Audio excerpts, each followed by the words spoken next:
as of this recording, we are 6 weeks away from opening night puck drop in the Czech Republic for the NHL season. With that, we're starting to see rankings coming out from ESPN and the NHL Network, and home leagues are right around the corner. With all of that as well, brings us a lot more people into the best puck streets. And when we're drafting, trying to win 25,000 or maybe just $20 in a home league, we need to be intentional with each and every one of our draft picks, something I preach quite often. So when we're stacking, let's try to talk about which players in the Metro Division will be the most impactful for you to take with the top players currently at ADP.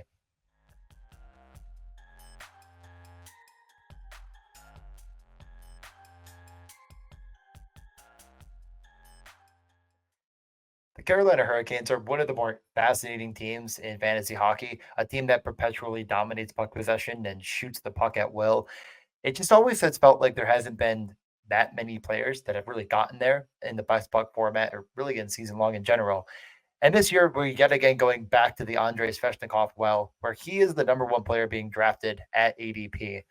With Svechnikov, we go over to Seth Jarvis, who has jumped the legs of Sebastian Aho.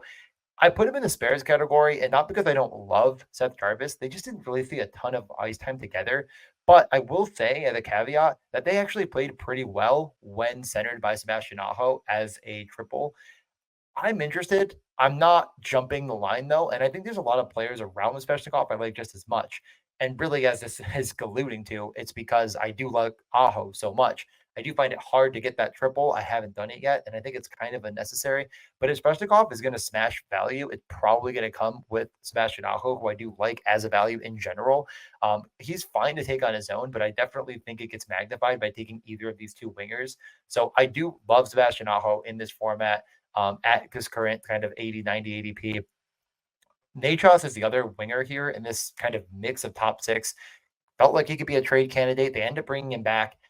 I have a lot of time for all four of these guys, to be honest. I think all of them are draftable. I will have shares of each. Natros has been the one I've just worry about the most on the power play, but it kind of feels like there's a role there. So I'm fine with any of them. I just think that if you're drafting Svechnikov, the bull case for him is through Sebastian Aho compared to anyone else.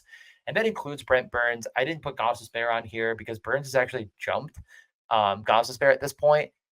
I just think that like it's kind of unnecessary to try to figure out that defensive core if you are down to it and your last pick is defense and you want to throw in a Brent Burns or a Shane Gostisbehere. I don't think you're wrong. I have a bit more Gostisbehere than Brent Burns right now. I plan on kind of maybe just spreading that exposure a little bit, but I'll probably be low on both of them. So again, I really think it just comes down to Aho as the guy, and the rest are just kind of tangential pieces that you can get a little bit. Columbus, Ohio is obviously best known for the Blue Jackets, and it's no surprise that their top player is a former Michigan Wolverine in Zach Werenski. Love the player, love the pick. I do think, especially in a draft where you don't get a defenseman early, he has some of the best upside in that range of defensemen, and I think it's a bit above the rest. I will end up with a good amount of him. And when you're drafting Zach Werenski, who should you be taking with him? The first guy is Johnny Gaudreau. This is a guy that saw a pretty good amount of ice time last year, and I can expect that to continue, especially on the power play. The problem really was there was no finisher to go with them that kind of boosts everyone. Gaudreau is going late enough to where I think it's totally fine, though. I'm not forcing it, but I definitely think that like where he's going is so justifiable that if you take Werenski, that you don't need to move him up. You just take him at ADP. A guy that's going to continue to move up that I've been taking just a metric ton of is Kirill Marchenko. I think this is the guy that can be that finisher that I mentioned. All three of them together is fine. Gaudreau and Marchenko are fine. Marchenko's fine on his own. I just think Marchenko is one of the best values right now in all of drafting. We talk about guys that can get 30 goals. I don't really see why Marchenko isn't in that camp. And what if the actual bull case gets there of him scoring more like 40? I don't know, right? The problem with these two guys that I absolutely love is it sounds like they're going to be with Sean Monahan at center, which kind of takes Boone Jenner out of the equation. I'm just not going there. I think that this is a team that's not very good. They're going to give a lot of ice time to younger players. Really, what's, in my opinion, going to happen is Boone Jenner is probably going to be a trade candidate. And where he goes is not going to be all that lucrative in the Best Puck Finals era. So I'm going to fade him for guys like Adam Fantilli, guys that I expect to take over that power play run and really be able to go, hopefully to the moon If you're drafting them, of course, I don't think that like the Gaudreau, Marchenko, Fantilli situation is perfect because them all together, like I wouldn't take all four, basically, is my scenario here. Like if you took Gaudreau, Marchenko, I expect that to correlate pretty well. We don't know about Fantilli in that equation. I don't think it's very likely. If you missed on Gaudreau or probably and or Marchenko, I think it's totally fine to take Fantilli as your last center in to go with Zach Werenski. I love that a high upside pairing. So hope that helps with a team that probably not many people are talking about, but I honestly kind of love in the Blue Jackets. I think there's a lot here. And like, even if not more than 2 or 3 of these guys get there, these are late round picks in probably every format. So definitely consider guys like Marchenko in your deeper leagues as a guy that you should be taking well above in home leagues. In the legendary words of Rick Jeanneret, this one's going back to where Jimmy Hoffa is. Backhand! And this series is going back to where Jimmy Hoffa is! Back to the Meadowlands in New Jersey! I have no idea why he said that, and neither did he at the time. But we're going to New Jersey, and it's time to talk about Jack Hughes. Flippening has happened early on, where we were once seeing Jesper Bratt going before Timo Meier. Timo Meier in the Underdog Best Puck space is now going above Jack Hughes. And I don't think it's all that necessary to try to pair that together. I expect Timo to primarily be with Nico Hischier, and that's just going to be the pairing that you kind of want. But I don't think it's entirely wrong. If Jack Hughes is getting there, it's going to be largely driven by a lot of other players getting there as well. And Timo could mix in, but I do think it's Jesper Bratt that actually is a better candidate to pair with Jack Hughes. And I also think part of the reason that he's fallen a bit, just kind of where these ADPs factor out with relation to Jack Hughes. So I don't think it's going to be entirely unpopular, but I definitely think that if you have that opportunity at that ADP spot to get Jesper Bratt with Jack Hughes, I love that. Love that pairing. These are going to be power play correlated, 5-on-5 correlated. They've done so well together. The other guy is Dougie Hamilton. I have him as a pair. I'm still drafting Dougie Hamilton. I believe in the talent. I believe in what he can do.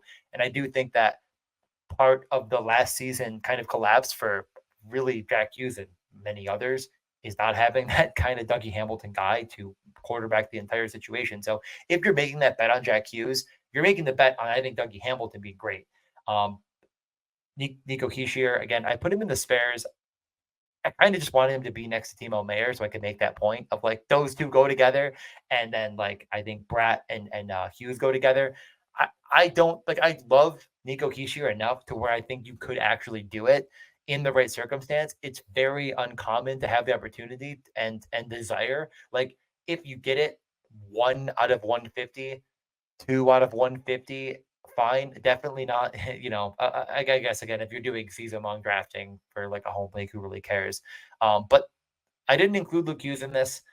I kind of think it's like if you're making the bull case on Jack Hughes, again, I think you're making the bull case on whatever defenseman it is in reality. So I don't think it's wrong to include Luke Hughes, but I'm betting on Dougie. I think he quarterbacks that top power play, and that's kind of where you're going to get that peak upside to win $25,000. One of the biggest misconceptions in all of fantasy hockey are that the New York Islanders are this incredibly boring team that you shouldn't be targeting. And I just find that with the likes of Matt Barzal and others up that top six, they couldn't be further from the truth. And when you're drafting Matt Barzal, there are some players you should pair him with, such as Noah Dobson, a guy that I really have not gotten enough with Matt Barzal. I feel like there's a bit of a defensive dead zone in the best buck space over at Underdog, but I definitely think you should try. When it comes up, take it. If you've already taken a defenseman, probably avoid it because it's just too much capital to invest in defense. But I love Noah Dobson. This is a 70-plus point player. And when you're taking Matt Barzal, though, I think the obvious number one player with a bullet is Bo Horvat. When Matt Barzal hits his peak, it's going to come with Bo Horvat, a guy that was this elite goal scorer when he got traded to Long Island. And sometimes it just takes a little bit of time for that connection to really hit its peak. I think it's coming this year. I'm going to have quite a bit of that pairing. It's one of my favorite pairings in all of the best puck drafting space. With that, the third line mate at times with Brock Nelson, I kind of feel like that's not the way they're going to go. They have more wingers now to fill in. I'm putting him in the spares category. Of course, if you've missed on Bo Horvat, if you've missed on Noah Dobson, it might feel like you have to take someone, but I don't think it's necessary. If it falls into place, 15, 20 picks after ADP and you want to grab Brock Nelson, that power play correlation is still great. Like Brock Nelson is a finisher on that power play. The other guy that was on that unit was Kyle Palmieri. I know he had 30 goals last year. I'm not an idiot. I'm not drafting him. He's getting a little bit long in the tooth for me and just doesn't really correlate at 5-on-5. When you have no one with Matt Barzal, again, I still think I'm just fading it. I'll let someone else take that guy. I just think there's better players in every capacity going around Kyle Palmieri that I'm just not forcing in someone for no good reason. So like I don't think he's undraftable as much as I just like way more players than Kyle Palmieri at that ADP spot. So again, love Matt Barzell, Horvat, Dobson. Give me as much as possible. We go to the Big Apple, the second most important city in the state of New York after Buffalo. And we take a look at the New York Rangers, a team that has I actually had to just, put in a fifth player because of how many players get drafted as early as they do. And we start with Artemi Panarin. It's no surprise, a guy that's been going in the first round, kind of slipping out into the second round. And the first guy up is Chris Kreider. Last year, he had 70 minutes and 57 seconds of 5-on-5 ice time with Artemi Panarin. And I know the power play role could be lucrative, but I'm just not really a believer in Kreider, especially at current ADP. And when you're getting that little amount of run at 5-on-5, it just doesn't bode well for that being an ultra successful pair, especially for that capital. I am in on Adam Fox. I've been notoriously low on the guy, a guy that just always goes way too high in ADP, but this was the third highest player on the team after both line mates that we're going to get to next. And I think he's totally justifiable this year at his price. Not the best rate shooter, but he's 26. He's the prime of his career. I totally get the pick, especially with Panarin, because they could definitely hit their peaks together. And that goes just as well for both of his main line mates. The first one, Lafreniere, who actually saw the most 5-on-5 runtime. I think this is maybe the highest I've seen yet, with over 1,000 minutes of 5-on-5 run with Lafreniere and Panarin. And like, that is ultra intentional. Him and Trocheck, who we will see next, had more than double any other player, and that's defenseman, and almost 8 to 10 times as many minutes as any other forward with Artemi Panarin. So lump them both together. All three of those are great. And the last guy is just Mika Zibanejad, who like should sit next to Kreider because like that's the stack you'd want. And if you're investing the capital in Kreider, I get it. Take Zibanejad. He's really not that mispriced, but I'm not a big believer in either of them. They're getting old. They saw a lot more defensive zone run comparatively to the Panarin line. And I just worry about one of them losing their power play role to Lafreniere this year because Lafreniere has been too good and you have to play your best players. So if anyone's coming off, I think people would argue it's Trocheck for Lafreniere, but I don't really know if that's the fit. I could actually see them if Zibanejad's shot continues to kind of get worse, going to Lafreniere instead and focusing in on other guys to shoot. So we'll see what happens, but this is definitely the way I'm looking at it when drafting Panarin, who is a guy I'm drafting quite a bit of. Over to Gritty City, the city of brotherly love, the city of John Tortorella. And this is just it. I mean, the whole thing could just be throw your hands in the air, throw whatever at the wall, and have a good time because we just don't know what Tortorella is going to do. One day we think we've got it figured out. One day we think this line is rolling. How could he possibly break that line up? And one guy like sneezes in practice and he puts him, on the fourth line. So this is going to be just a total guessing game based on whatever. But when we're drafting Owen Tippett, let's talk about Travis Konechny. Travis Konechny is a guy that I think goes in the spare category, really only out of the respect of like it's incredibly difficult to get both of them. So you're gonna have to be really intentional about trying to do that. If it falls in your lap, it falls in your lap, but don't force it. They only played 296 5-on-5 minutes. Honestly, more than I thought, but whatever, right? Like it's not anything you have to get crazy about. On the other hand, I do think that like Tippett getting to his absolute peak and smashing comes along with like Michkov being on his line. But, when we talk about these rookies like Michkov, we're talking about incredibly special talents, very different than our norm. And I am all in on him. So when we have Tippett, when we have Konechny, really for that matter, I think it just moves Michkov up even a little notch above. I do think he's carrying someone along with him because this is the way he profiles. I think it kind of goes down that rabbit hole. Yeah, I honestly keep forgetting that Joel Farabee gets drafted at all. He really doesn't that often. He only played 52 minutes at 5-on-5, 52 and a half with Owen Tippett last year. Just clearly not a pairing they really value or like. And he might not even really be drafted all that much. And we'll just skip ahead to the last guy here. It doesn't really matter too much, but it's Tyson Forrester, who I just love.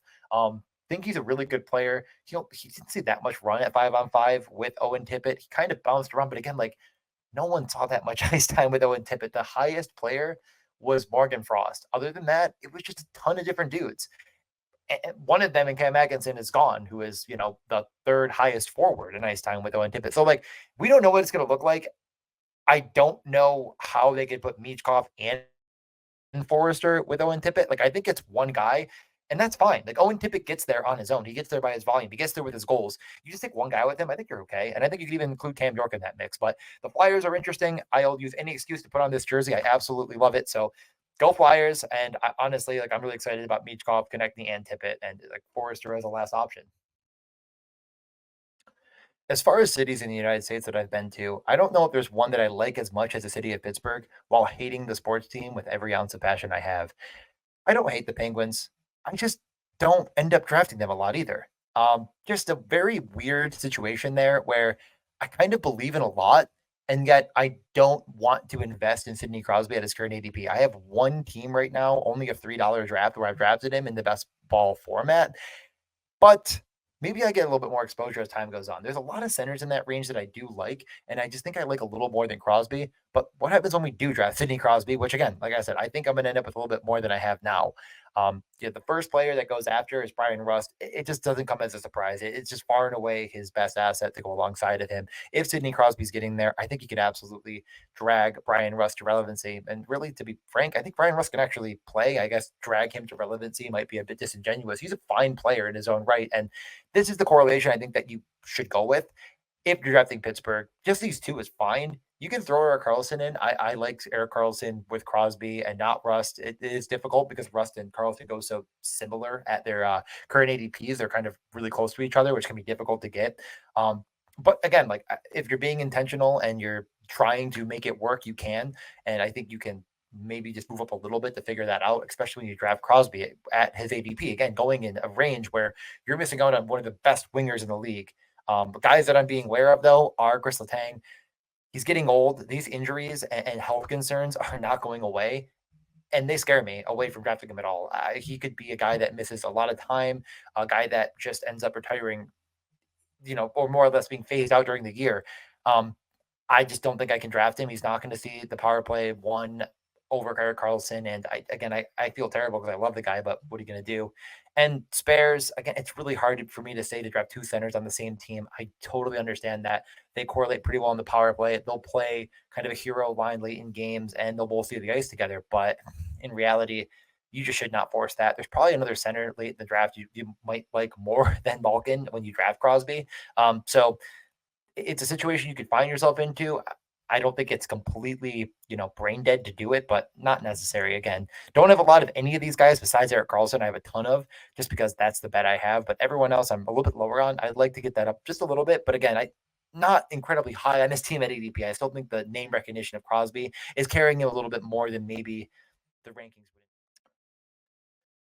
I feel like they would be I intro this with this logo. This is the jersey. I still have the tags on this Jaromir Jagr. Probably my favorite jersey in my entire collection. To talk about the Washington Capitals without breaking out this absolute beauty would just be an insane thing to do. But as beautiful as this jersey is, how beautiful are these Washington Capitals? Of course, Alex Ovechkin is at the top of the list when you're drafting. Who's the first player to come off the board next? It takes a while to get to John Carlson. Of course, that's a pair that I think you're totally fine with. Of course, if you miss on John Carlson, I don't think you're wrong. I think that you can certainly say, like, okay, there's 4 or 5 guys here I like. John Carlson, I like just as much as these 4 or 5 guys. I'll take John Carlson to get that pairing. I don't think you have to go out of your way. I do like him at his price quite a bit. I think he's fine. I think he's fine really at all. It's because, again, probably your second or third defenseman in. But if you miss on him and you go with Jacob Chikrin, I also think that's fine. Like these are fantastic rates, guys. They both should see some pretty good opportunity. Who ends up capturing that first power play and running with it? It's obviously, I think, John Carlson to start. It's his job to lose, but he is getting old as well. I loved him last year. I love him again this year. I love Jake Chikrin last year. I'm going to love him again this year. I think I'll just get a little bit of each of them as my last defenseman, second defenseman in. As far as the first winger to go off the board for this team is Tom Wilson, and I'm just really not all that interested. I think I'll end up with maybe a couple. He definitely can hit. I know he can score goals. They're going to play him. He has seen run with Ovechkin. Might see him run with him again. The minutes don't really matter that much. This team is kind of a lot of new additions, a lot of new guys coming in. We don't really know what it'll look like. I don't know if Tom Wilson will be there or not. I am a bit more confident, though, that Dylan Strome will be with Ovechkin. That was just clearly the best option. I think if that's your last center in on a team that you've kind of already bolstered the center category a pretty good bit with, like you drafted two centers a bit earlier, you have Ovechkin already. You grab Strome at the end to kind of maximize that correlation in the playoffs. I kind of love that idea. I've done it a few times, especially when you get your Pedersens, your JT Miller, your Tage Thompson, or even if you did take Ovechkin at the turn and you got a McKinnon, et cetera. It's like you're really going to need one of those top guys to score quite a bit. So when that center mixes into your flex spot, like how do you get that to capture the most, right? Dylan Strome, I do think can actually play. I loved him for point props all year last year, and when he's playing with Ovechkin, it just kind of gives him that opportunity to actually spike and become meaningful. So I do like that correlation quite a bit.